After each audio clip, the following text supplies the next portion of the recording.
Hello, and welcome back to the Pop Culture English podcast. Sorry for the break in episodes. I'm about to begin university soon, so I am a bit busy. From here on out, each episode will be shorter, so I can make sure they come out on time. I hope that's okay with all of you. Anyways, let's get back on topic. Today's podcast is about one of my favorite video games, Kerbal Space Program. Kerbal Space Program is a very interesting game.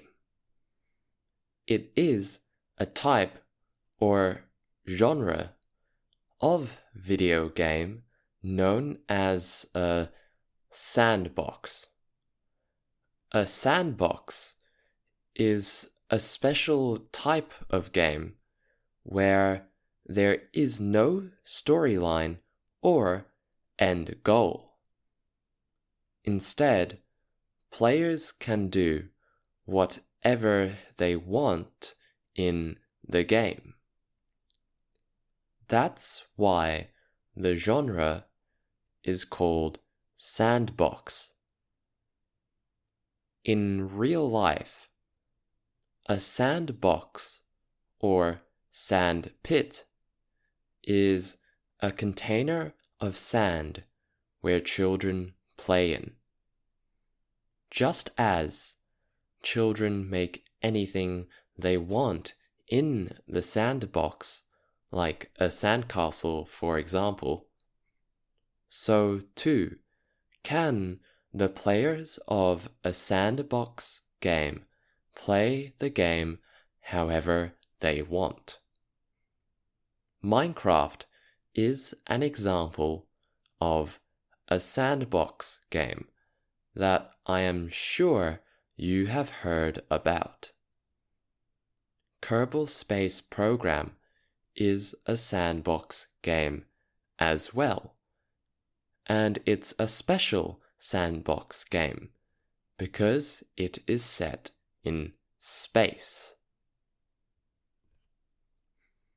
Space is the thing that surrounds planet Earth.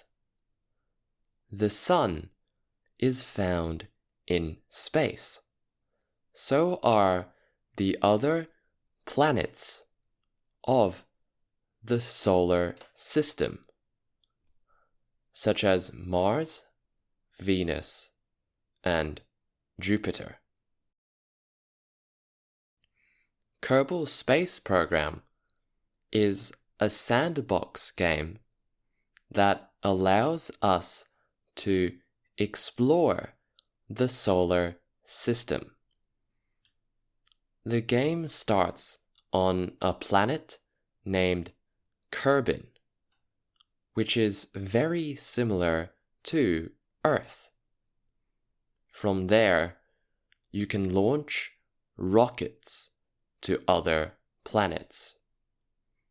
A rocket is a vehicle used to go to space.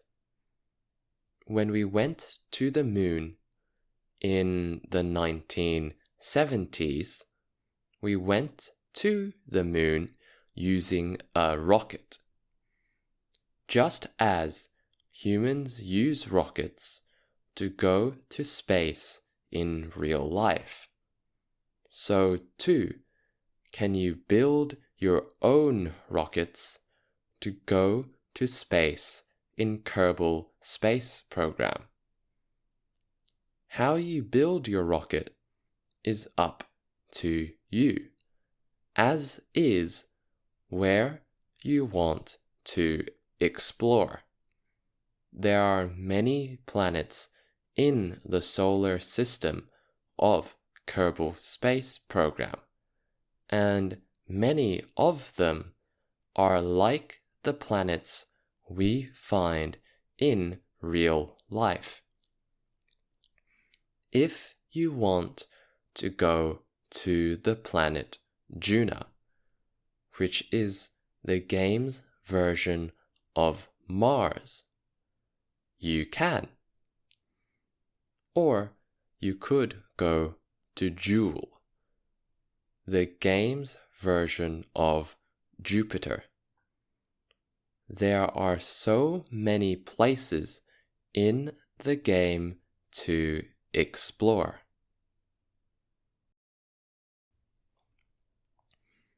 Another part of Kerbal Space Program that I enjoy is the realism.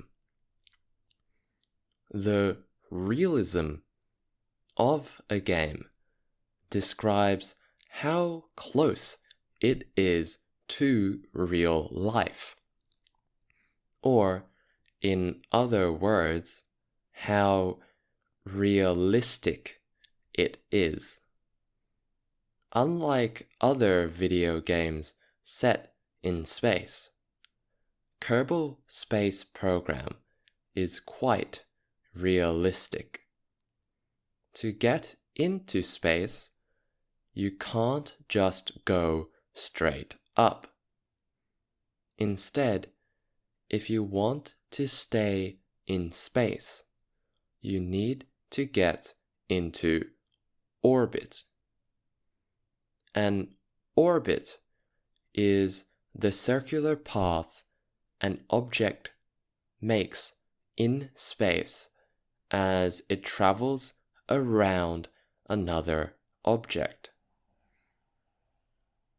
The Earth, for example, orbits the Sun, just as the Moon orbits the Earth.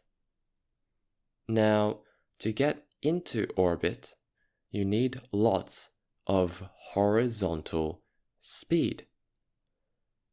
So, in Kerbal Space Program, just like in real life, when you launch a rocket, you need to steer it to the side.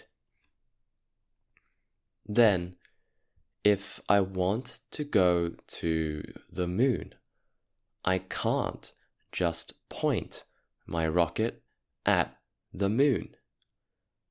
Instead, I need to change my rocket's orbit around the Earth in such a way that it eventually intersects with the moon.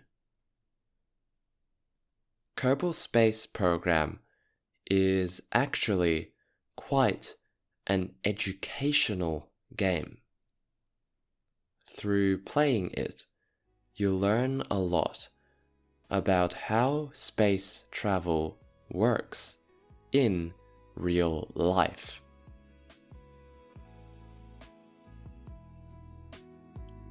I have a lot to say about Kerbal Space Program, but for the sake of time, I'll end it here.